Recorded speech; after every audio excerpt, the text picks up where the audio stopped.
Alright guys, welcome back to the Sotheland channel. Today we are chopping carrots and beets. These are the carrots and beets that we just harvested from our garden. We've been chopping down or taking out or chopping off all the ugly pieces. You know, like these little rat tails. And Lorraine is making lunch. What are you gonna do with those carrots? I'm making a simple soup. For lunch, sometimes I just can't muster up enough creativity to make a whole new meal, so I'll take leftovers from the fridge. Usually it's like a cooked chicken with some vegetables and then just make a soup. And then we're going to share with you guys a couple ways here that what we're doing with our beet and carrot harvest. One way that we're storing these beets and carrots is we're cubing them, you know, little cubes. This is a mixture of beets and carrots. Kind of big chunks. We're gonna put them in here. Today is pretty much clean out the fridge day. That usually happens when I can't handle it anymore and it's overpacked with things that we've harvested from the garden and we weren't able to eat it fast enough. So today is clean out the fridge day. Either preserve it or eat it up today to make room for the rest of the stuff.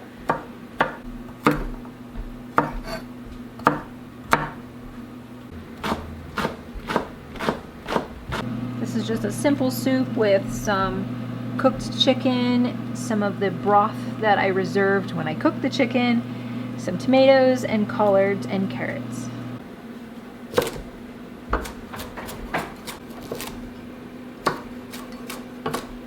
One way that we preserved our carrots this year was to can them. So I have these beautiful jars of canned carrots. If you hear a fan in the background, that's because I am dehydrating elderberry right now. There is actually a shortage of lids, canning lids. Those are hard to find, just like toilet paper was like a few months ago, back when this pandemic started. There is a shortage of canning lids. I guess everyone is running out to go buy canning lids to do some canning this year. Well, that's not something we stocked up on. We probably should have done that. So I don't have a whole lot of the regular mouth and the wide mouth lids. So I'm trying to work with what I have and ration out the few lids that I have left and try to think like, what am I going to be canning next, and should I save some lids for that?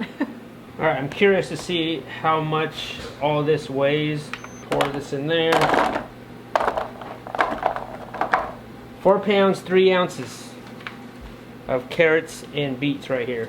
So I'm just taking the beets and carrots out from this pile and then I'm gonna put them right into these food saver bags. We're gonna use this machine to suck out all of the air that's in this bag and then seal it. This machine actually seals the bags airtight and then we can just keep them in the freezer. So I'm just measuring out, just for my own knowledge of how much I put in here. So far I have, I think 2 cups might be fine. Instead of putting this whole giant container into a giant freezer bag and then freezing the whole thing, I like to put them into smaller bags. These are portion size for like what I'm gonna be using it for. Because if I were to put all of this into one giant bag and then freeze it, when I go to pull it out and thaw it out, I'm gonna have a lot of beets and carrots, and I don't really need that many for my particular recipe. So what I like to do is just do portion size. Usually for frozen beets and carrots, I'll probably just put them into a stew because most vegetables, after you freeze them and then thaw them out, their texture just really isn't the same. So that's what I'll be using these for. It's lots of stews and soups for the winter time.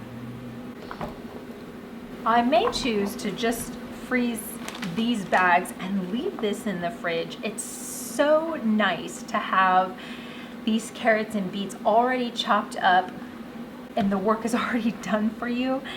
And just have them in the refrigerator. Sometimes it's easier. It's like fast food to have your vegetables already washed and chopped, and you can just grab it and then put it right into your meal that you're cooking. Makes it so much more convenient.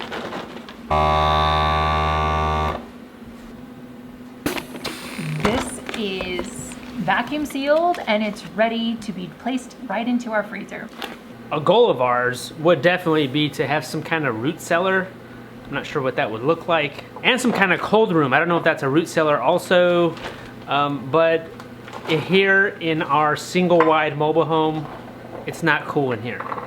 It's hot. So it's very difficult to keep food, such as root crops, anything here, because it'll just go bad. So the best thing that we can do is either freeze it or can it. Or eat it right away. Yeah. Or we just eat it fresh. You could do that too. Which we have. We've enjoyed so many beets and carrots. Hey guys, you can get the food saver and the bags on Amazon. I'll tell you what, I'll leave a link down in the show notes of all the kitchen tools that we use. And on there will be this vacuum sealer and the bags and then everything else that we use in our kitchen. And lunch is ready. Yeah, I'm just adding some of these Great Northern beans into our soup and then I'm gonna serve it and it's ready. What I like doing is cooking a giant pot of beans and then we will use some of it here and some of it there and a little bit with different various meals throughout the whole week. So every Monday we soak the beans and then Tuesday we cook them and then during the week we just have beans throughout the week so we can sprinkle them in different meals.